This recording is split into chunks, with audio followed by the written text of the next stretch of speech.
নমস্কার প্রিয় দর্শক বন্ধু, পশ্চিমবঙ্গ রাজ্য সরকার রাজ্যে লক্ষাধিক রেশন কার্ড বাতিলের প্রক্রিয়া শুরু করে দিয়েছে।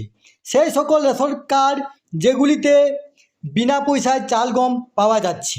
আসুন আমরা ভিডিওর মাধ্যমে দেখে নেব যে এই তালিকায় কাদের নাম আছে।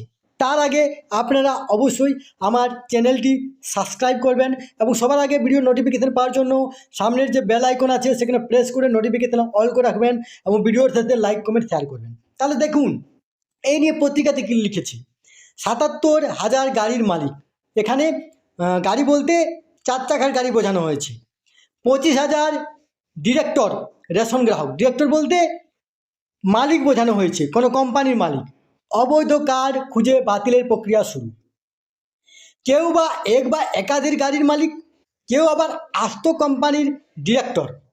রাজ্যের এরকম লক্ষাধিক ব্যক্তি রেশন গ্রাহক হিসেবে বিনা পয়সায় চাল গম পাচ্ছেন। এই ধরনের রেশন গ্রাহকদের একটি তালিকা কেন্দ্রের খাদ্য মন্ত্রকের তরফে রাজ্য খাদ্য মন্ত্রককে পাঠানো হয়েছে। রাজ্যের তদন্তে বিষয়টি প্রমাণিত হলে রেশন কার্ড বাতিল হয়ে যাবে। যেসব সন্দেহভাজন রেশন গ্রাহক গাড়ির মালিক তাদের নামের জেলাভিত্তিক তথ্য পাঠিয়েছে কেন্দ্র। তাতে রাজ্যের ৭৭,৬৬১ জন রেশন গ্রাহকের তালিকা পাঠানো হয়েছে যারা গাড়ির মালিক। এর মধ্যে ৮৭৪টি কার্ডের ক্ষেত্রে ইতিমধ্যে ব্যবস্থা নিচ্ছে রাজ্য।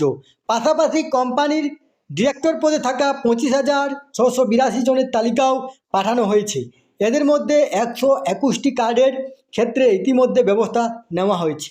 এই তথ্যটি আপনাদের সাথে শেয়ার করলাম। সুস্থ থাকবেন, ভালো থাকবেন, ধন্যবাদ।